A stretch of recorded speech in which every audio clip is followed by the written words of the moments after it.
बिस्मिल्लाहिर्रहमानिर्रहीम अस्सलाम वालेकुम viewers, welcome to my YouTube channel.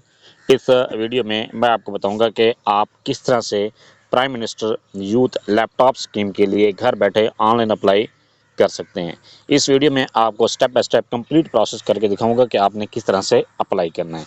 Apply करने के लिए सबसे पहले आप अपने मोबाइल, लैपटॉप या कंप्यूटर में गूगल क्रोम को ओपन करें। गूगल क्रोम ओपन करने के बाद आपने यहाँ पर सर्च करना है PMYP लैपटॉप स्कीम और इस पर क्लिक कर दें। इस पर क्लिक करने के बाद आपके सामने इस तरह का इंटरफेस ओपन होता है। यहाँ पर ये कहता है प्राइम मिनिस्टर लैपटॉप स्कीम, आप इस पर क्लिक करें। इस पर क्लिक करने के बाद आपके सामने यहाँ पर ये कहता है अप्लाई नाउ, तो आप अप्लाई नाउ के बटन पर क्लिक करें। यहाँ पर क्लिक करने के बाद आपके सामने कहता है रजिस्ट्रेशन करने के लिए आप इसको नीचे की तरफ यहाँ पर स्क्रॉल करें। यहाँ पर ये कहता है एंटर योर CNC, यहाँ पर आपने अपना शनाख्ती कार्ड नंबर इंटर करना है। शनाख्ती कार्ड नंबर इंटर करने के बाद नेक्स्ट ये कहता है एंटर कैप्चा, आप कैप्चा पर आई एम नॉट रोबोट पर क्लिक करें और इसके बाद सबमिट के बटन पर क्लिक कर दें। अपना CNC लिखने के बाद आप यहाँ पर चेक कर सकते हैं कि यहाँ पर आपके सामने लिखा हुआ जाता है वैलिड, और यहाँ पर आपने इसके बाद कहता है सबमिट, तो आप सबमिट के बटन पर क्लिक करें। सबमिट के बटन पर क्लिक करने के बाद यहाँ पर ये कहता है इंस्ट्रक्शंस, ये आपके सामने इंस्ट्रक्शंस ये शो हो रही हैं, आप इन इंस्ट्रक्शंस को रीड आउट करें। रीड आउट करने के बाद नेक्स्ट ये कहता है एक्सेप्ट एंड कंटिन्यू, आप एक्सेप्ट एंड कंटिन्यू के बटन पर क्लिक कर दें।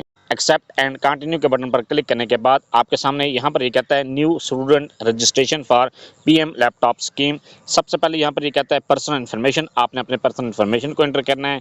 इसके लिए यहाँ पर ये कहता है स्टूडेंट CNC और बेफार्म, यहाँ पर आपने जो रजिस्ट्रेशन के टाइम अपना बेफार्म या शनाख्ती का नंबर इंटर किया था वो यहाँ पर आप चेक करें। चेक करने के बाद नेक्स्ट ये कहता है फुल नेम वाले खाने में यहाँ पर आपने अपना मुकम्मल नाम लिखना है जो आपके शनाख्ती कार्ड पर लिखा गया है। इसके अलावा अगर आपके नाम की जो स्पेलिंग है वो अगर आपका शनाख्ती कार्ड उर्दू का बना हुआ है तो आपने नाम की स्पेलिंग वही लिखनी है जो आपके मैट्रिक के रिजल्ट कार्ड पर लिखी गई है। इसके बाद कहता है फादर नेम, यहाँ पर आपने अपने वालिद का नाम लिखा है। वालिद का नाम लिखने के बाद नेक्स्ट ये कहता है डेट ऑफ बर्थ, यहाँ पर आप अपनी पहले डेट ऑफ बर्थ को सिलेक्ट करें। डेट ऑफ बर्थ को सिलेक्ट करने के लिए सबसे पहले आपने ईयर सेलेक्ट करना है कि आप किस साल में पैदा हुए हैं। जिस साल भी आप पैदा हुए हैं वो यहाँ पर आपने सिलेक्ट करना है। ये सिलेक्ट करने के बाद मंथ सिलेक्ट करें। ये सिलेक्ट करने के बाद नेक्स्ट डेट, यहाँ पर आपने डेट सिलेक्ट करनी है। इसके बाद यहाँ पर ये कहता है जेंडर, आप यहाँ पर जेंडर सेलेक्ट करें। आपकी जेंडर कौन सी है, आप मेल हैं तो मेल यहाँ पर लिख दें, फीमेल हैं तो फीमेल यहाँ पर लिख दें। इसके बाद यहाँ पर कहता है परमानेंट एड्रेस, इस खाने में यहाँ पर आपने अपना मुकम्मल परमानेंट एड्रेस लिखना है जो आपके शनाख्ती कार्ड पर लिखा गया है या आपके बेफार्म पर लिखा गया है।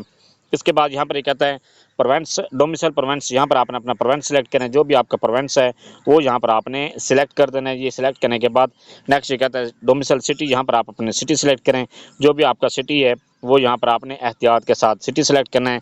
ये सिलेक्ट करने के बाद नेक्स्ट ये कहते हैं एम्प्लॉयमेंट स्टेटस, यहाँ पर आपने अपना एम्प्लॉयमेंट स्टेटस सेलेक्ट करना है। क्योंकि आप स्टूडेंट हैं तो यहाँ पर आपने नॉट एम्प्लॉयड पर क्लिक करना है। ये क्लिक करने के बाद नेक्स्ट ये कहता है ये are you enrolled as disable student, क्या आप डिसेबल स्टूडेंट के तौर पर रजिस्टर्ड हैं। अगर हैं तो यहाँ पर यस पर क्लिक कर दें, अगर नहीं है तो नो पर क्लिक करें। अगर यस पर, इसके बाद कहता है have you received a laptop before, क्या आपने पहले लैपटॉप ले चुके हैं। अगर आपने पहले लैपटॉप ले चुके हैं तो आपने किस स्कीम के तहत आप लैपटॉप ले चुके। अगर कोई भी लैपटॉप नहीं मिला तो यहाँ पर आप नो के बटन पर क्लिक कर दें। नेक्स्ट स्टेप पर क्लिक करने के बाद नेक्स्ट ये कहते हैं इनरोलमेंट नंबर, यहाँ पर आपने अपनी इनरोलमेंट नंबर लिखने हैं। अपनी जो यूनिवर्सिटी की आपकी रजिस्ट्रेशन नंबर है वो यहाँ पर आपने लिखना है। अगर आपको अपनी की यूनिवर्सिटी का रजिस्ट्रेशन नंबर नहीं मालूम तो आप अपने डिपार्टमेंट से पता करें। अगर डिपार्टमेंट वाले आपको नहीं बताते तो आप एडमिन ब्लॉक जाकर अपनी जो यूनिवर्सिटी की रजिस्ट्रेशन है वो पता कर सकते हैं। इसके बाद यहाँ पर कहता है सिटी ऑफ यूनिवर्सिटी और मेन कैंपस कॉलेज, यहाँ पर आपने अपने सिटी या सिलेक्ट करना है। जो भी आपका सिटी है वो यहाँ पर आपने सिलेक्ट करना है। ये सिलेक्ट करने के बाद नेक्स्ट ये कहता है ये कहता है सिटी ऑफ यूनिवर्सिटी में या मेन कैंपस, अगर आपका जिस सिटी में है वो आप यहाँ पर सिलेक्ट करें, या आप कॉलेज में पढ़ रहे हैं तो कॉलेज का यहाँ पर सिलेक्ट कर दें। इसके बाद कहता है यूनिवर्सिटी और डायरेक्टरेट, यहाँ पर आपने यूनिवर्सिटी का सिलेक्ट करने हैं। ये सिलेक्ट करने के बाद नेक्स्ट ये कहता है कैंपस है, अगर आप कैंपस में पढ़ रहे हैं तो कैंपस सिलेक्ट करें, कॉलेज में पढ़ रहे हैं तो कॉलेज में सिलेक्ट कर दें। इसके बाद यहाँ पर ये कहता है यूनिवर्सिटी डिपार्टमेंट और सब्जेक्ट, यहाँ पर आपने सब्जेक्ट सेलेक्ट करने के आप किस सब्जेक्ट में स्टडी कर रहे हैं। ये सिलेक्ट करने के बाद नेक्स्ट ये कहता है डिग्री लेवल, यहाँ पर आपने डिग्री लेवल सेलेक्ट करना है। ये सिलेक्ट करने के बाद नेक्स्ट ये कहता है degree programme currently enrolled in, आप किस प्रोग्राम में इनरोल्ड हैं। जिस प्रोग्राम में भी आप इनरोल्ड हैं वो यहाँ पर आपने सेलेक्ट करना है। ये सिलेक्ट करने के बाद नेक्स्ट ये कहता है प्रोग्राम ड्यूरेशन, यहाँ पर आपके सामने प्रोग्राम की ड्यूरेशन यहाँ पर शो हो जाती है। प्रोग्राम की ड्यूरेशन सेलेक्ट करने के बाद नेक्स्ट ये कहता है date of admission in current degree programme, आपने यहाँ पर आप जिस साल में कहीं भी आपने एडमिशन लिए है, जो आप प्रोग्राम स्टडी कर रहे हैं, तो यहाँ पर आपने ये सिलेक्ट कर देना है। पहले आप ईयर सेलेक्ट करें, इसके बाद मंथ सेलेक्ट करें, इसके बाद डेट सेलेक्ट करें, इसके बाद यहाँ पर ये कहता है डेट ऑफ कंप्लीशन। आप डेट ऑफ एडमिशन जब आप सेलेक्ट करते हैं तो आपकी जो डेट ऑफ कंप्लीशन है वो यहाँ पर आपके सामने शो हो जाती है। डेट ऑफ कंप्लीशन सेलेक्ट करने के बाद नेक्स्ट ये कहता है सिस्टम और एनुअल। ये जो आपका सिस्टम है वो आप एनुअल सिस्टम के तहत स्टडी कर रहे हैं या सेमेस्टर सिस्टम के तहत स्टडी कर रहे हैं। जो भी आप सिस्टम के तहत स्टडी कर रहे हैं वो यहाँ पर आपने सेलेक्ट करना है। इसके बाद कहता है सेमेस्टर, यहाँ पर आपने सेमेस्टर सेलेक्ट करना है। यहाँ पर ये सेलेक्ट करने के बाद नेक्स्ट ये कहता है ईयर ऑफ स्टडी, यहाँ पर आपने ईयर ऑफ स्टडी सेलेक्ट कर देना है। ईयर ऑफ स्टडी सेलेक्ट करने के बाद नेक्स्ट ये कहता है परसेंटेज सिक्योर्ड इन HSSC और SSC और इक्विवेलेंट। आपने अगर आपका जो प्रोग्राम है जो स्टार्ट हुआ है वो मैट्रिक के बाद ही आप स्टार्ट कर रहे हैं तो यहाँ पर आपने मैट्रिक के नंबर लिखने हैं। अगर आपने जो एडमिशन लिया है जिस आप प्रोग्राम में स्टडी कर रहे हैं उसका एडमिशन आपने FSC के बाद लिए तो यहाँ पर आपने FSC के यहाँ पर मार्क्स की परसेंटेज लिखनी है। ये लिखने के बाद नेक्स्ट ये कहता है ग्रेडिंग, यहाँ पर आपने ग्रेड सिस्टम, यहाँ पर आपने अपना ग्रेड सिस्टम सेलेक्ट करें। ये सिलेक्ट करने के बाद नेक्स्ट ये कहता है अगर आप यहाँ पर परसेंटेज सेलेक्ट करते हैं तो परसेंटेज यहाँ पर लिख दें। अगर CGP सेलेक्ट करते हैं तो यहाँ पर CGP सेलेक्ट कर दें।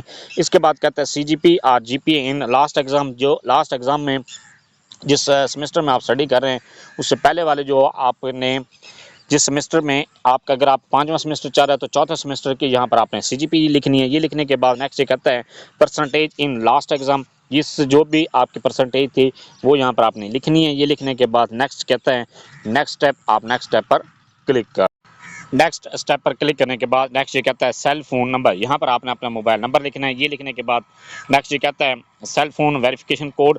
जैसे आप अपना मोबाइल नंबर लिखते हैं तो आपको एक वेरिफिकेशन कोड मिलता है, आपने वो वेरिफिकेशन कोड यहाँ पर लिखना है। इसके बाद कहता है ईमेल, यहाँ पर आप अपनी जीमेल लिखनी है। जैसे आप अपनी जीमेल लिखते हैं तो आपको एक वेरिफिकेशन कोड आपकी जीमेल पर भेजा जाता है, वो यहाँ पर आपने लिखना है। ये लिखने के बाद नेक्स्ट कहता है एंटर कैप्चा, यहाँ पर आप ये इस बॉक्स पर क्लिक करें, आई एम नॉट रोबोट पर क्लिक करें। इसके बाद डिस्क्लेमर, यहाँ पर आपके सामने ये डिस्क्लेमर शो हो रहा है। इसके बाद कहता है सबमिट, तो आप सबमिट के बटन पर क्लिक करें। सबमिट पर क्लिक करने के बाद आपकी एप्लीकेशन सबमिट हो जाती है। आपका prime minister youth laptop scheme के लिए अप्लाई हो जाता है।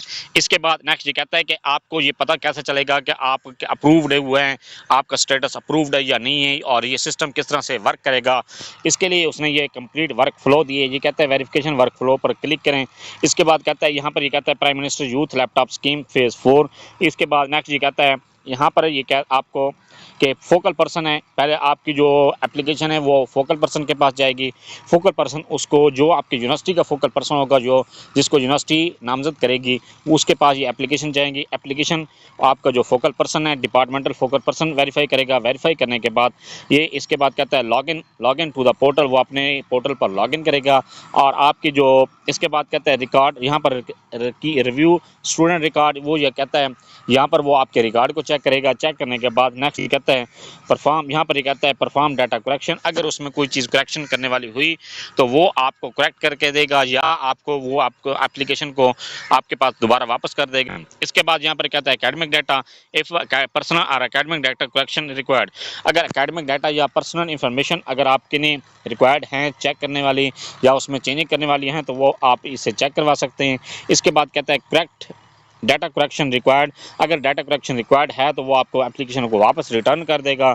अगर कोई भी रिक्वायर्ड नहीं है तो भी आपको ये एप्लीकेशन फॉरवर्ड कर देगा। नेक्स्ट फॉरवर्ड जब करने के बाद वो कहेगा अप्रूव और डिसअप्रूव स्टूडेंट रिकॉर्ड, तो वो फोकल पर्सन ही इसको अप्रूव करेगा और वो ही फोकल पर्सन ही इस एप्लीकेशन को रिजेक्ट कर सकता है, डिसअप्रूव कर सकते हैं। ये जब आपकी एप्लीकेशन अप्रूव हो जाती है तो यहाँ पर आपका स्टेटस शो हो जाता है वेरीफाइड। ये कि आपका जो यूनिवर्सिटी का फोकल पर्सन है उसने आपके रिकॉर्ड को वेरीफाई कर दिया है। वेरीफाई करने के बाद इसके बाद कहता है चेक स्टेटस, आप इसी पोर्टल पर अपना स्टेटस को चेक कर सकते हैं। ये था सारा प्रोसेस कि आप किस तरह से प्राइम मिनिस्टर लैपटॉप स्कीम के लिए घर बैठे ऑनलाइन अप्लाई कर सकते हैं। Thanks for watching. अगर वीडियो अच्छी लगी है चैनल को सब्सक्राइब कर दें, लाइक एंड शेयर।